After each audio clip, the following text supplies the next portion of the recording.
얼마 전에 저와 함께 그 운동을 같이 하는 어느 미국 분하고 이렇게 잠깐 대화를 하다가 나이 얘기를 좀 하게 됐습니다. 그래서 그분이 하는 얘기가 자기가 이제 2022년도 되면은 50세가 된다는 거예요. 네, 그러면서 저보고는 패스터 황은 내년에 몇 살이 되냐고 이렇게 묻더라고요. 그래서 나 내년에 60세가 된다고 그렇게 얘기를 했습니다. 그래서 그분한테는 지금의 시간이 이제 40대의 마지막인 것이고, 저한테는 지금의 시간이 이제 50대 마지막이 되는 것이죠. 그래서 이제 2022년이 되면은 그분은 50세가 되는 것이고 저는 60세가 됩니다. 항상 송구영신 예배를 드릴 때가 되면 왠지 모르게 이 마음이 좀 이렇게 그 뭉클해지는 부분도 있고 뭔가 아쉬운 부분도 있고 뭔지 모르게 복잡한 그런 마음이 교차하는 것 같습니다. 특히 저 같은 경우는 이제 50대 마지막을 지나다 보니까 50년, 60년 가까운 그런 생활을 인생을 살았다는 것에 참 감회가 좀 깊어지는 것 같고요. 또 이 시간까지 하나님께서 수많은 일들 속에서 저의 인생을 지금의 이 자리에 있게 하셨다는 것에 정말 하나님께 감사하지 않을 수가 없는 것이죠. 우리가 오늘 이 사도 바울이 에베소 교회에 주신 이 말씀을 통해서 우리에게 주어진 시간이 참 유한하다. 우리의 인생은 무한한 것이 아니라 정말 시작이 있으면 끝이 있는 것처럼 우리의 인생은 탄생이 있으면 죽음이 있다는 것을 우리가 항상 기억해야 되지 않을까. 너무나 기본적이고 상식적인 내용이지만 너무나 많은 때 우리는 눈앞에서 벌어지는 일들로 인해서 우리의 바쁜 일상으로 인해서 이 기본적인 그 하나님께서 우리에게 주신 성경적인 인생관을 우리가 놓칠 수가 있는 것이죠. 자, 그렇기 때문에 세상도 창조가 있으면 종말이 있는 것과 마찬가지로 우리의 인생도 시작이 있으면 끝이 있습니다. 다만 언제 시작하고 언제 끝나느냐가 사람마다 좀 차이가 있는 것이지만 피할 수 없는 공통점은 시작이 있으면 끝이 있다는 것이고 탄생이 있으면 죽음이 있다는 것이죠. 그것이 우리에게 주는 피할 수 없는 또 우리가 수용해야 될 진리는 뭐냐면 우리가 이 땅을 살면서 우리가 사용할 수 있는 시간이 제한되어 있다는 거예요. 무한한 시간을 우리가 누리는 것이 아니라 우리가 인생을 살면서 우리가 사용할 수 있는 시간이 제한되어 있고 유한하다. 그렇다면은 저와 여러분들이 이 땅을 살 때 하나님께서 우리에게 주신 어찌 보면 가장 큰 선물이라 할 수 있는 이 시간을 바르게 잘 사용해야 되는 것이 아닌가. 그래서 시간을 잘 사용하는 사람이 결국은 지혜로운 사람이고 결국은 이 땅에서 하나님이 주신 인생을 잘 살아가는 사람이 아닌가 이런 생각을 하게 됩니다. 사도 바울도 그런 생각을 했는지요. 오늘 본문의 핵심은 세월을 아끼라라는 거였습니다. 에베소 교회 교인들을 향해서 감옥에 갇혀 있는 이 사도 바울이 감옥 안에서 성도를 생각하면서 자, 그들에게 필요한 말씀이 과연 무엇일까? 특히 에베소 교회 공동체에 사도 바울은 오늘의 말씀을 통해서 아껴야 된다. 특별히 세월을 아껴야 된다는 것을 강조를 합니다. 우리 현대적으로 말하면은 시간도 아껴야 되고 하나님이 우리에게 주신 기회와 또 어떤 찬스 이런 것들을 우리가 잘 활용해야 된다는 의미로 이해가 되는 것이죠. 자, 오늘 본문을 통해서 우리가 한 세 가지 좀 나누어서 오늘 본문을 좀 이해하면 좋을 것 같습니다. 우리가 이 땅에 주어진 유한한 시간을 바르게 살기 위해서 특히 이제 한 해를 저물고 새해를 맞는 이때 우리가 오늘 본문을 통해서 이 세 가지를 잘 깨닫고 또 이 세 가지를 실천한다면 정말 우리의 삶이 좀 더 생산적이고 좀 더 하나님께 영광을 돌리지 않을까 그런 생각을 합니다. 첫째는 삶에는 분명한 목표가 있어야 되는 것이죠. 그래서 기독교인들은 목표를 정하더라도 거룩한 목표를 정해야 된다.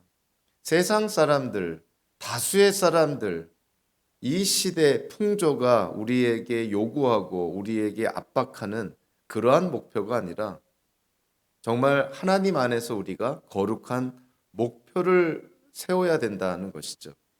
일단 목표가 세워지면 그 목표를 향하여 나아가는 과정이 또한 하나님 안에서 우리가 지혜롭게 선택해야 될 또 우리의 책임도 있는데, 근데 만약에 목표가 잘못 세워졌다면, 목표가 하나님의 뜻에 벗어나는 거라면 우리가 아무리 그 과정과 그 방법을 지혜롭게 택해도 목표가 잘못됐기 때문에 그것은 다 무의미하고 다 쓸모없게 되는 것이겠죠.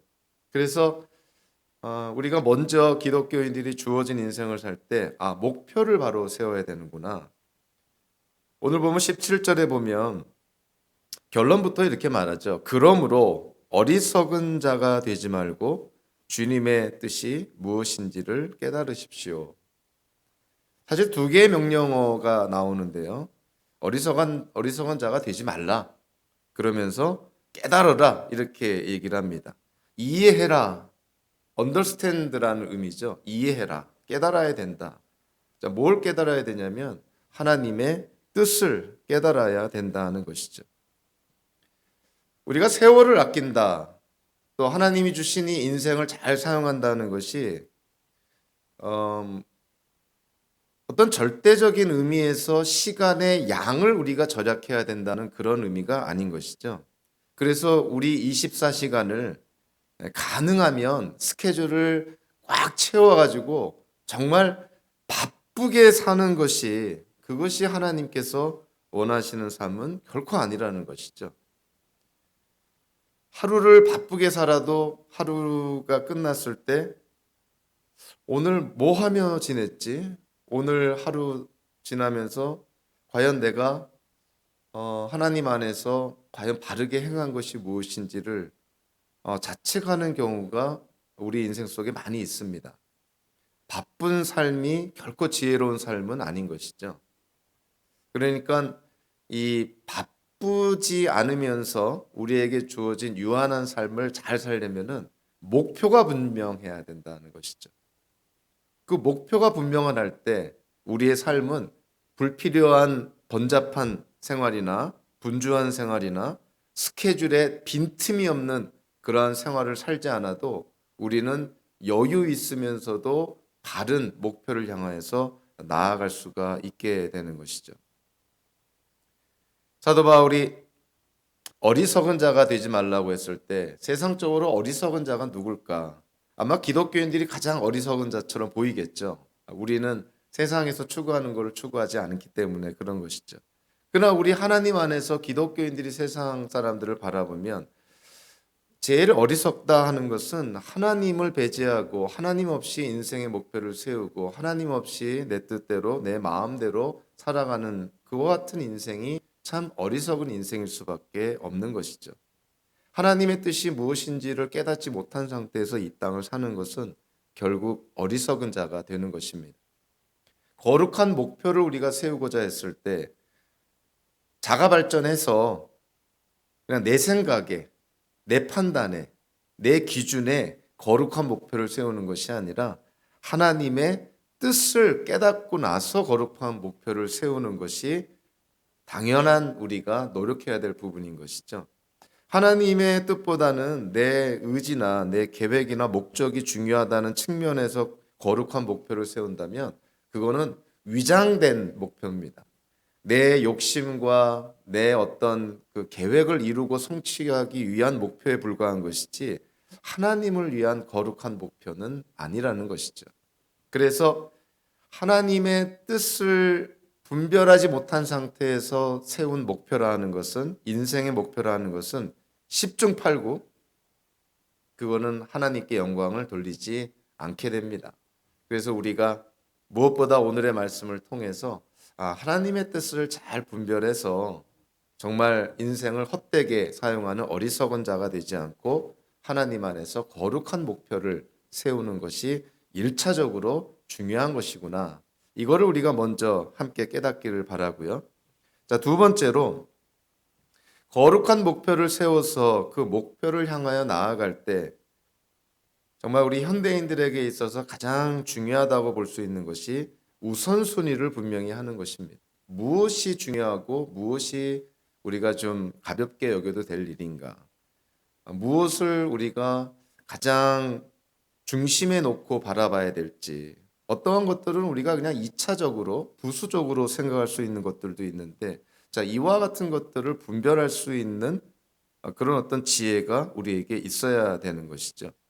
예수님께서도 마태복음서 6장 33절에서 너희는 먼저 하나님의 나라와 하나님의 의를 구하여라. 그리하면 이 모든 것을 너희에게 더하여 주실 것이다. 하나님의 나라와 하나님의 의를 먼저 구해야 된다.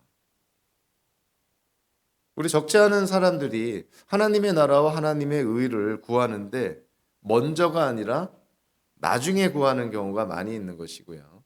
우선순위를 하나님의 나라와 의에 두는 것이 아니라 자기의 계획과 또 자기의 어떤 뜻, 자기의 어떤 욕심, 여기에 우선순위를 두고 하나님의 나라와 하나님의 의를 나중에 구하는 경우가 있습니다. 예수님은 절대로 그렇게 말씀하고 있지 않죠. 하나님의 나라와 하나님의 의를 먼저 구해야 된다. 그러니까 액센트가 어딨냐면 하나님의 나라와 하나님의 의에 먼저 구하라는 데 있는 것이죠. 이 먼저라는 단어를 예수님께서 강조를 합니다. 하나님의 나라를 언제 구해야 된다고요? 먼저 구해야 된다. 하나님의 의를 언제 찾아야 된다고요? 먼저 찾아야 된다. 나중에 시간 남을 때가 아니라는 것이죠. 나중에 여유가 있을 때가 아니라는 것이죠. 오히려 바쁘더라도, 오히려 여유가 없더라도 하나님의 나라와 하나님의 의를 먼저 구하는 것이 그것이 성도의 모습이자 또 성도의 삶이라는 것이죠. 오늘 본문 5절, 15절에 보면 그러므로 여러분은 어떻게 살아가야 할지를 살피십시오. 지혜롭지 못한 사람처럼 살지 말고 지혜로운 사람답게 살아야 합니다. 기독교인들이 지혜롭게 산다는 것이 뭘까요? 예수님의 말씀과 오늘의 말씀을 견주어서 우리가 바라보면 우선순위를 바로 정해서 프라이어리티를 바로 정해서 살아가는 것이 그것이 지혜로운 사람이라는 것을 우리가 쉽게 깨닫게 됩니다. 거룩한 목표를 향하여 나아갈 때 우선순위를 잘못 설정하고 우선순위를 잘못 정하면 우리의 인생이 적지 않은 부분이 낭비를 하게 되는 것이죠. 직선으로 가면 빨리 쉽게 갈 수 있는 길을 그냥 우왕좌왕하다가 옆길로 새고 저길로 빠지고 실족하고 돌아가고 잘못 갔다가 다시 와야 되고 그러한 시간들을 다 허비하다가 결국 하나님의 그 뜻하신 그 길을 나아간다고 했을 때 결과론적으로는 하나님의 길로 하나님께서 선하게 인도해 주시겠지만 문제는 우리의 인생이 유한하다는 거예요. 우리의 시간이 제한되어 있는데 여기저기 불필요한 데에 시간을 낭비하고 시간을 허비하면서 그렇게 인생을 산다면 얼마나 많은 우리의 시간이 정말 하나님 안에서 귀하게 쓰임 받을 수가 있는데 우리의 시간이 얼마나 낭비가 될까? 거룩한 목표를 세우고 그 거룩한 목표를 향하여 나아갈 때 하나님 안에서 우선순위를 바르게 정하고 또 우선순위를 분명히 하는 것이 그것이 지혜로운 자다라는 것을 깨닫게 됩니다. 어떻게 살아가야 될지를 살피십시오. 자, 살피다라고 번역을 했지만 문자적으로 보면은 이 본다라는 뜻이에요. 잘 봐야 된다라는 것이에요. 그러니까 우리가 어떻게 살아야 될지를 잘 보라 이렇게 사도 바울이 얘기를 합니다. 그러니까 아무 생각 없이 그냥 세상의 다수의 의견을 쫓아서 세상이 이러니까 주변 사람들이 이러니까 그 우선순위를 쫓아 나가는 것이 아니라 한번 잘 보라는 것이죠. 자, 우리가 세상을 볼 때 어떠한 렌즈를 통해서 봐야 되냐면 하나님을 통해서 세상을 봐야 되고요. 그리고 좀 더 구체적으로 하나님이 우리에게 주신 계시인 하나님의 말씀을 통해서 세상을 봐야 되는 것이죠. 그래서 하나님의 말씀이라는 렌즈를 통해서 이 세상을 보면서 우리가 분별하고 또 경중을 따지고 옳고 그름을 나누어서 우선순위를 정하여서 거룩한 목표로 나아가야 된다는 것이죠. 그것이 지혜로운 자라는 것입니다. 거룩한 목표를 세우고 우선순위를 분명히 해서 그 목표를 향해서 나아가야 되면서요. 사도 바울이 세 번째로 오늘 강조한 것이 오늘 주제이기도 하지만 세월을 아껴야 된다 이렇게 얘기를 합니다. 에베소 5장 16절에 세월을 아끼십시오. 때가 악합니다. 이렇게 말씀하고 있습니다. 사실 헬라어 문장을 보면요. 15절과 16절이 하나의 문장이에요. 여러분이 어떻게 살아야 될지를 잘 봐야 됩니다. 지혜롭지 못한 사람처럼이 아니라 지혜로운 사람처럼 어떻게 살아야 될지를 잘 보십시오. 그러면서 16절이 일종의 분사구문처럼 나옵니다. 자, 어떻게 살아가야 될지를 잘 봐야 된다고 말하고 있냐면 세월을 아끼면서, 그러니까 일종의 ing형인 것이죠. 그래서 에베소 5장 16절은 또 다른 문장이 아니라 사실 15절을 이렇게 보완하고 수식하는 그러한 문장이에요. 그래서 세월을 아끼면서, 영어로 말하면 ing입니다. 세월을 아끼면서 어떻게 살아가야 될지를 잘 보십시오. 이런 것이에요. 자, 이 세월을 아끼라 이렇게 번역을 했는데 여기에서 참 중요한 단어를 우리가 좀 자세하게 깊게 설명하지 않을 수가 없습니다. 여기서 세월이라고 번역된 단어가 그냥 우리가 생각하는 일반적인 시간을 나타내는 단어가 아니에요. 이 헬라어가 우리가 보통 말하는 그 시간을 가리킬 때는 크로노스라는 단어를 사용하는데 여기서 사용한 단어는 크로노스가 아니라 카이로스입니다.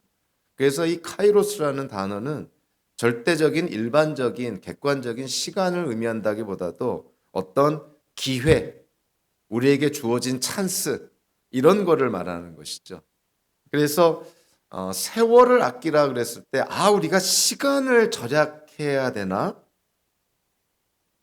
우리에게 주어진 시간을 어떻게든 간에 절약을 해서 나 자신의 발전을 위해서 또는 하나님을 위해서 사용하라는 것인가? 이런 측면보다는 우리가 이 땅을 살면서 그때그때 우리에게 주어진 기회를 활용하라는 것이죠. 하나님께서 우리에게 어떠한 찬스, 어떠한 기회를 주셨으면 그거를 낭비하지 말고 그거를 잘 사용하라는 측면에서 사도 바울이 일반적이고 객관적인 의미의 시간이라는 단어가 아니라 정말 기회와 같은 찬스와 같은 그런 의미의 카이로스라는 단어를 사용을 합니다.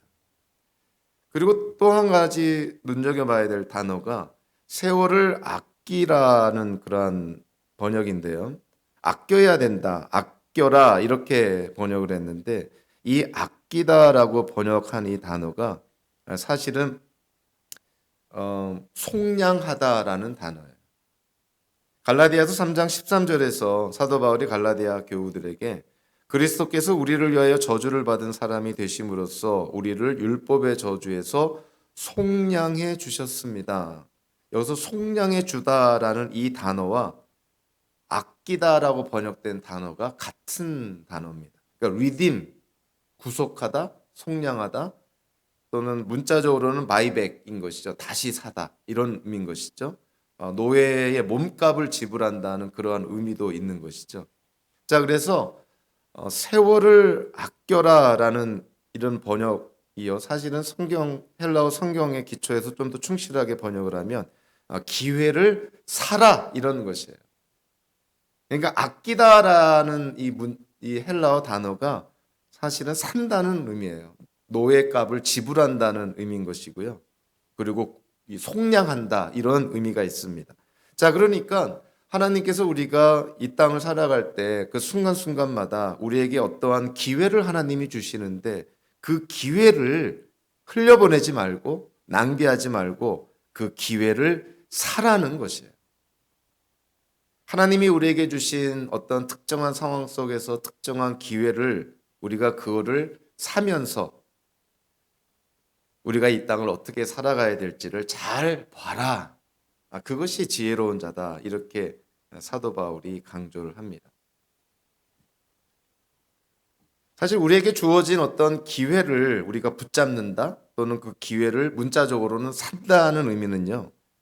우리에게 주어진 그 기회를 미루지 않고 그 기회를 우리가 활용한다는 의미고 또는 하나님께서 우리에게 어떤 기회를 주신다면 우리가 하나님이 주신 그 기회에 순종한다는 의미고 헌신한다는 의미인 것이죠.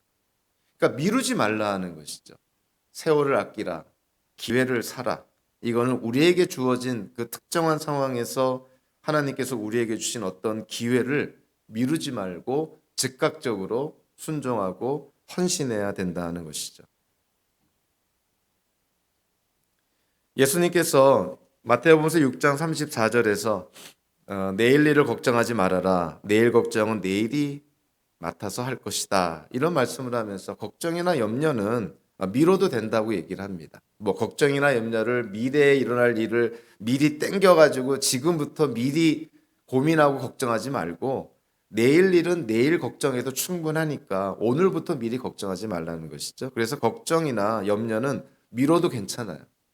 자, 그런데 하나님이 우리에게 주신 기회는 미루지 말라는 것이죠. 하나님이 우리에게 주신 기회. 자, 그 기회가 우리 성도님들마다 우리의 인생마다 다 다릅니다. 그 기회가 어떤 기회인지 하나님께 헌신할 수 있는 그 찬스가 과연 무엇인지는 사람마다 다 다른 것이죠. 근데 분명한 것은 하나님께서 우리의 인생의 그 순간순간마다 하나님의 나라와 의를 위해서 선택할 수 있고 결정할 수 있는 그 기회를 주신다는 것이죠. 한마디로 기회를 우리가 사야 된다는 이 사도 바울의 이런 표현은 현재 우리에게 주어진 그 순간을 소중히 여기라는 것이고요. 그 순간 속에서 하나님의 나라와 의를 먼저 구하면서 우리에게 주어진 기회를 활용하고 또 선용함으로 하나님께 영광을 돌리라는 것이죠. 아마도 많은 우리 기독교인들이 살아오면서 아마 개인적으로도 경험을 한 것이고요. 그리고 또 주변 사람들을 통해서도 또 자주 듣는 그런 말들 중에 하나죠. 이 나중에라는 말을 자주 합니다. 나중에 할게요. 나중에 헌신할게요. 나중에 좀 더 봉사할게요. 나중에 뭐 선교 사역이든 주일학교 사역이든 어쨌든 교회 필요가 눈에 보이는데 나중에 할게요. 이렇게 나중에라는 말을 합니다. 나중에 자리가 잡히면 또 사정이 좀 좋아지면 형편이 좀 나으면 그때 신앙생활 열심히 하겠습니다. 그때 교회 봉사하겠습니다. 또 경우에 따라서는 그때 교회에 또 헌금도 많이 하겠습니다. 뭐 이런 얘기들을 우리가 할 때도 있고 주변에서 또 그러한 얘기들을 또 하는 것을 들을 때도 있습니다. 그러한 분들한테 오늘 이 사도 바울의 말씀은 정말 일종의 직격탄과 같은 말씀이에요. 지금 하나님이 우리에게 주신 이 기회를 지금 붙잡아야 된다는 것이고 놓치지 말고 지금 이 기회를 사야 된다는 것이죠. 세월을 아낀다라는 그런 번역을 했지만 사실은 지금 현재 우리에게 주어진 그 어떤 기회와 그 찬스를 우리가 지금 사서 그거를 선용하고 활용하고 또 하나님이 우리에게 주신 그 무언가를 위해서 우리가 지금 헌신해야 된다는 것이죠. 과거에 연연해서 우리가 만약에 산다면 그거는 참 불행한 삶이 될 것입니다. 물론 우리가 과거를 이해를 해야 우리의 성장 배경도 이해하고 또 주변 사람들을 이해하려면 그 사람의 과거를 또 이해할 필요가 있는 것이죠. 그래서 많은 경우에 이 가정사역자나 이런 분들이 주로 사람들과 상담을 하면은 그 사람의 과거를 많이 이렇게 이해하려고 노력하지 않습니까? 과거를 이해하는 거는 우리에게 필요한 거지만 과거에 묶여서 과거라는 그 틀 안에서 우리가 벗어나질 못한다면 그거는 결코 하나님께서 원하시는 인생이 될 수가 없는 것이죠. 거기에 또 다른 극단의 대척점에 있는 것은 자, 과거 현재를 무시하고 미래만 생각하고 사는 사람들도 있습니다. 일종의 공상가죠. 현재 일을 소홀히 하고 그냥 미래의 일들만 상상을 하고 미래의 일들만 어찌 보면은 그냥 실현 가능성이 없는 일들을 꿈꾸면서 공상하는 정도가 아니라 정말 망상에 빠져서 시간을 허비하는 그런 경우도 있는 것이죠. 그러한 모습도 결코 하나님 안에서 하나님께 기쁨이 되지 못합니다. 과거에 연연한 삶도 하나님 보시기에 옳지 않은 삶이고 그렇다고 또 미래의 허황된 꿈만을 바라보면서 시간을 낭비하는 것도 결코 하나님 안에서 옳은 삶이 아닌 것이죠. 사실 과거와 미래를 연결해 주는 것이 우리가 지금 살고 있는 현재입니다. 현재를 소홀히 한다면 과거에 일어난 일들이 다 무의미하게 돼버리는 것이고 현재를 소홀히 한다면 미래가 보장이 안 되는 것인 걸 우리가 너무나 쉽게 상식적으로 이해를 합니다. 그래서 현재라는 것은 정말 우리가 그냥 지나가는 시간이 아니라 과거로부터 어떤 결말을 내리면서 미래를 향하여 나아가는 디딤돌과 같은 그러한 순간이 현재인 것이죠. 그래서 영어로 현재를 프레젠트라고 그러는데 이 프레젠트라는 말의 또 다른 의미는 선물이라는 의미가 있어요. 그래서 현재는 선물입니다, 우리에게. 기독교인들에게 있어서 특별히 인생이 우리의 삶이 하나님께로부터 우리에게 주어졌다는 걸 우리가 진실로 고백을 한다면 우리가 이 땅에서 매 순간순간 현재에 누리는 그 순간순간이 바로 하나님의 선물이라는 것이죠. 그러니까 사도 바울이 우리에게 지금 주어진 기회를 붙잡으라. 다르게 말하면 하나님께서 우리에게 주신 선물과 같은 그 기회, 그걸 놓치지 말고 그거를 사서 그걸 활용하고 그것이 만약에 우리의 순종을 요구한다면 하나님께 순종하고 헌신을 요구한다면 하나님께 헌신을 해서 그래서 앞으로 우리가 어떻게 살아야 될지를 잘 살펴서 지혜로운 자가 되어서 하나님께서 우리의 인생에 주신 그 거룩한 목표를 잘 분별해서 우리에게 주어진 이 땅에서의 삶을 살아가는 것이 그것이 성도의 삶이 아니겠느냐. 사도 바울이 에베소 교회 성도들에게 특별히 오늘 이 짧은 이 말씀 안에서 참 너무나 중요한 그런 메시지를 전해주고 있습니다. 현대를 사는 우리 기독교인들에게도 마찬가지인 것이죠.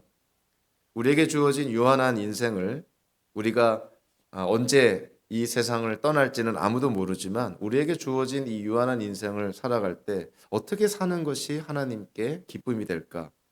일단은 목표가 하나님 안에서 거룩해야 되는 것이죠. 그리고 그 과정 속에 우리의 우선순위가 하나님 안에서 분명해야 되는 것이죠. 그리고 지금 이 순간 하나님께서 우리에게 주신 그 어떠한 기회와 찬스가 있다면 그거를 낭비하지 말고 그거를 흘려보내지 말고 그거를 마치 사는 것처럼 그것을 사서 하나님께 헌신하며 주어진 그 기회를 우리가 활용한다면 우리의 인생이 뭐 어떠한 그 과정을 거치든 간에 정말 하나님께서 우리의 인생 자체를 참 기쁘게 받아주실 거라고 저는 확신을 합니다. 이제 10분 정도 지나면은 2021년이 이제 지나가게 되죠. 정말 아디우 2021년입니다. 아마 2022년이 되면 아마 2021년이라는 말을 이제 거의 안 쓰게 되겠죠. 우리는 이제 2022년 그 시대 안에 살게 되니까요. 한 해가 지나가는 거는 아쉬운 부분이 있고 또 안타까운 부분도 있지만 한편으로 보면은 시간이 흐른다는 것은 우리 기독교인들에게서는 한 걸음 한 걸음 더 예수님을 하나님을 직접 만나는 그 시간이 가까워진다는 의미도 됩니다. 그래서 시간을 보내는 것에 안타까워하실 것이 아니라 우리가 조금씩 더 하나님께 나아가는 이 시대가 이제 점점 더 하나님의 완전한 나라로 나아가고 있음을 우리가 기대하고 확신하면서 특별히 한 해를 보내며 새해를 맞는 이 전환점에 있어서 저와 여러분들 다시 한번 하나님을 중심으로 새로운 새해를 살기를 작정하고, 또 하나님께서 어떠한 새로운 그런 사명과 소명을 주시든 그 사명과 소명에 최선을 다해서 하나님께 영광을 돌리기를 우리 다시 한번 결단하면서 우리 이 시간 하나님께 먼저 기도하겠습니다. 기도하겠습니다. 하나님 감사합니다. 2021년 이제 얼마 남지 않은 이 한 해를 보내면서 주님께서 베풀어 주신 모든 것에 다시 한번 감사하는 마음을 허락해 주심에 감사를 드립니다. 특별히 오늘 주신 말씀을 통해서 우리가 이때껏 어떠한 인생을 살아왔던 이제 앞으로 우리가 이 땅을 살아갈 때 정말 하나님 안에서 거룩한 목표를 세우고 우선순위를 분명히 하고, 우리에게 주어진 지금의 이 순간을, 또 하나님께서 우리에게 주신 어떠한 기회나 찬스를 우리가 낭비하지 아니하고 그거를 활용하고 선용하고, 또 그것에 또 우리가 최선을 다해서 순종하고 헌신함으로 말미암아 진정 우리의 인생이 하나님께 영광을 돌리는 삶이 될 수 있도록 인도하여 주시옵소서. 예수님의 이름으로 기도하옵나이다. 아멘. 우리 다 함께